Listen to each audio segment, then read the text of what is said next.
सूरज आहिस्ता आहिस्ता खजूरों के पीछे डूब रहा था। आसमान सुनहरी और नारंगी रोशनी में नहा गया था। एक जवान बाप अपने छोटे से रंगीन घर के सामने बैठा था, अपनी गोद में अपने नन्हे बेटे को थामे हुए। बच्चे की बड़ी बड़ी आंखों में दुनिया का अक्स झलक रहा था, मासूमियत, सवालात और एक खामोश मोहब्बत। और यही से कहानी शुरू होती है। खादिम बलोच की कहानी एक ऐसे शख्स की जिसके पास दौलत नहीं थी, मगर जिंदगी की सबसे बड़ी दौलत इसके बाजुओं में थी। ये वक्त हमेशा ऐसा नहीं था। 2 साल पहले तक खादिम बलोच शहर के शोर और हुजूम में एक मजदूर था।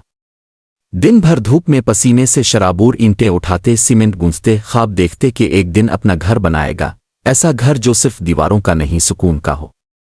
मगर ख्वाब हमेशा आसान नहीं होते।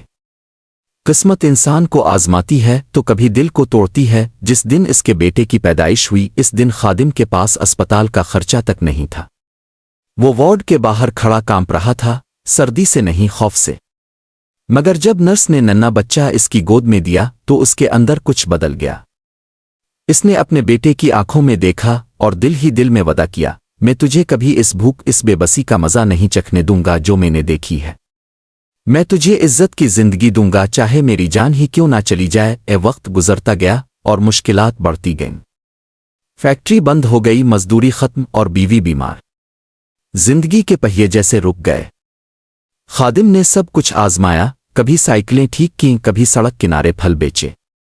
लोग हंसते, ताने देते, मगर हर रात जब वो अपने बेटे की हंसी सुनता तो उसके अंदर हिम्मत जाग जाती। फिर एक रात आई, तूफान की रात।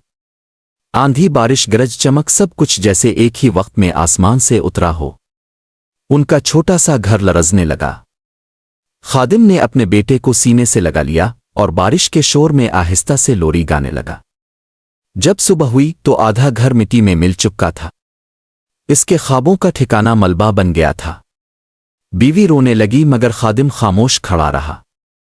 इसके अंदर दर्द था मगर इससे बड़ा ईमान था। इसने मलबे से ईंटें चुने और दोबारा बुनियाद रखी। दिन रात मेहनत की। सूरज की गर्मी में जलता, हाथों पर छाले पड़ गए मगर इसने हिम्मत नहीं हारी। बेटा साथ बैठा खेलता रहता, कभी बाप के कंधे पर हाथ रखता, कभी हंसता, और वो हंसी खादिम के लिए दुआ बन जाती। कुछ दिनों बाद वही पुराना घर फिर से खड़ा था, मगर इस बार ज्यादा खूबसूरत। दीवारों पर रंग, रोशनी और अंदर एक नया जज्बा। अब ये घर सिर्फ ईंटों का नहीं था, ये हौसले, प्यार और वादों से बना था। एक दिन एक राहगीर रुका। इसने खादिम बलोच से पूछा, इतना सब कुछ खोने के बाद ताव ने दोबारा कैसे हिम्मत की?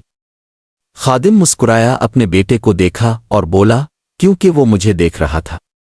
जब बेटा बाप की आंखों में उम्मीद ढूंढता है तो बाप हार नहीं सकता। उस सालों बाद वही बच्चा बड़ा हुआ और अपने बच्चों को यही कहानी सुनाया करता था। ये वही घर है जहां मेरे बाप ने मुझे सिखाया कि जिंदगी में गिरना मसला नहीं, दोबारा उठना असल हिम्मत है। और जब सूरज ढलता है तो खादिम बलोच और उसका बेटा घर के सामने बैठे दिखाई देते हैं। रोशनी उनके चेहरों पर पड़ रही होती है और मंजर बताता है कि कभी कभी सबसे मजबूत घर ईंटों से नहीं, वादों से बनते हैं। क्योंकि खादिम बलोच ने सिखाया, मोहब्बत वो बुनियाद है जो तूफानों में भी नहीं गिरती।